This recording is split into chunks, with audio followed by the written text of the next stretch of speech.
When Entertainment Weekly featured an 18-year-old Riley Weston on its IT list of the 100 most creative individuals in the summer of 1998, they had no idea the true extent of Weston's creativity. By the mid-1990s, she had grown frustrated from her 14 years spent in Hollywood without much success, so she took matters into her own hands and reinvented herself. In actuality, Weston was 32 years old, but decided she could pass as a teenager, so she legally changed her name to hide her identity. She also began writing, while misrepresenting herself to talent agencies, colleagues, and studios. Hollywood quickly recognized her young talent, and she was hired as a writer on the popular WB show Felicity. She was on top of the world with her new life, and she was heralded as a teen writing prodigy. But on October 15th, 1998, reality and fantasy collided, and the truth finally came out.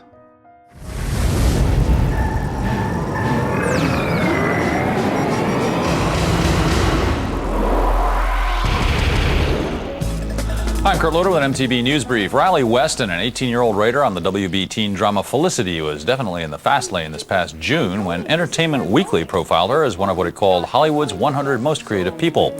In many ways, I am Felicity, Weston said at the time, so I hope I portray this generation in a realistic light. Now, however, it turns out that Weston is actually an actress who was born Kimberly Elizabeth Kramer, and she's 32 years old. Kimberly Elizabeth Kramer was from Poughkeepsie, New York, and shortly after high school graduation, she moved to LA in 1984. In order to support herself, she babysat while taking on occasional acting gigs. That is until she turned to writing out of sheer frustration. She was finding it hard to land jobs, but did appear on Growing Pains, Who's the Boss, and in the movie Sister Act 2. She could never land a leading part and felt like young people were being misrepresented as a whole, which is what led to her devising her plan. I mean, the writing came only like 8 years ago, and it was only out of pure frustration as an actress that I hated the scripts that were coming in for me, and I thought, okay, well, if this is what's coming in, I can at least do this. I might be a little bit better, but I can at least be this bad.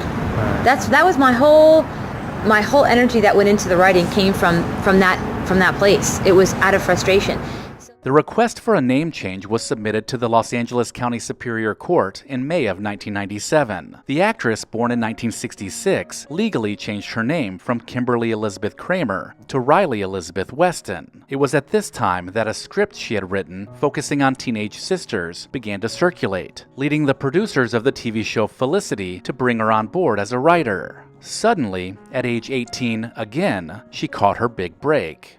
She found it really easy to pretend she was younger. First off, she was short at 4'11" and only weighed 93 pounds. She had smooth, young skin, and she convincingly appeared to be a teenager. She also dressed the part, matching the teen styles that were popular during the mid-1990s, mainly with baggy clothes. Her Felicity co-workers were none the wiser, even commenting how she decorated her office with a Titanic poster. They also said that her mother, Betsy, would visit her at work often, and Weston even openly admitted to having a crush on a young Jonathan Taylor Thomas from Home Improvement. In August of 1998, during filming, the cast and crew even threw her an on-set party for what they believed was her 19th birthday. This is where Entertainment Weekly comes in. An interview with her ran in the magazine, and she drew parallels between herself and the protagonist of Felicity, a young woman embarking on a new chapter in New York after high school. She said, "I see myself as Felicity in many aspects. My aim is to authentically represent this generation." People who interacted with her emphasized that her age and her perceived wonderkind status were significant factors in the attention she was receiving. And Touchstone Pictures saw her potential too, offering her a $300,000 development deal. But this was the last straw. One of her former friends revealed her true identity, and the story broke wide open. Felicity's producers, who say they hired Weston for both her writing talent and what they assumed was her youthful perspective, pronounced themselves disappointed and shocked. Weston herself, however, exposed by a tip to Entertainment Tonight, says simply that it's common for actresses to lie about their age. No word yet on the status of the six-figure development deal she recently signed with Touchstone Entertainment.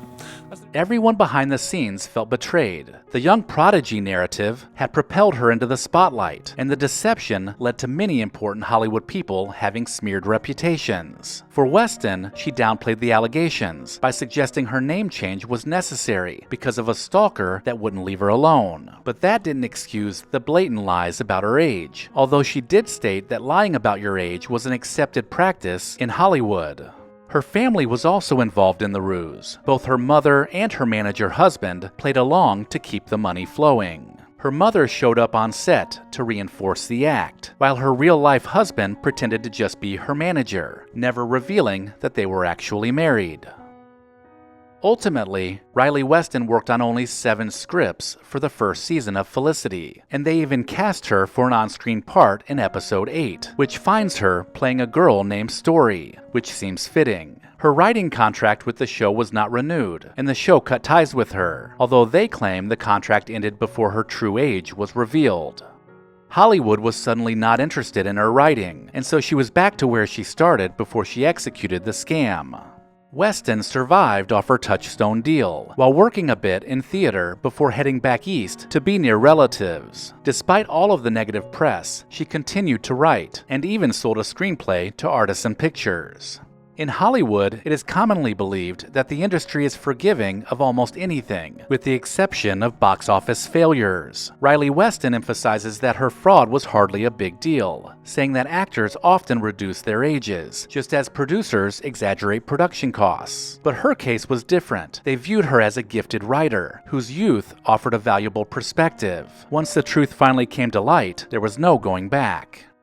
Following all of this, she settled down in Nashville, Tennessee. There she kept writing, while also fostering a music career. She not only writes her own country songs, but also performs often at Nashville's famed Bluebird Cafe. She has also more recently written screenplays for the likes of the Hallmark Channel and the Great American Family Network. Her work, Apples, Orchards, and Romance, Good Morning Christmas, Always and Forever, and The Nanny Express have all been turned into TV movies. In 1998, following this scandal, Weston released this statement: "I adopted an age appropriate for my physical appearance, never imagining I would one day become a writer. I could not be one age in the acting world and another in the writing world, so I chose to maintain the ruse. In a business fraught with age bias, I did what I felt I had to do to succeed."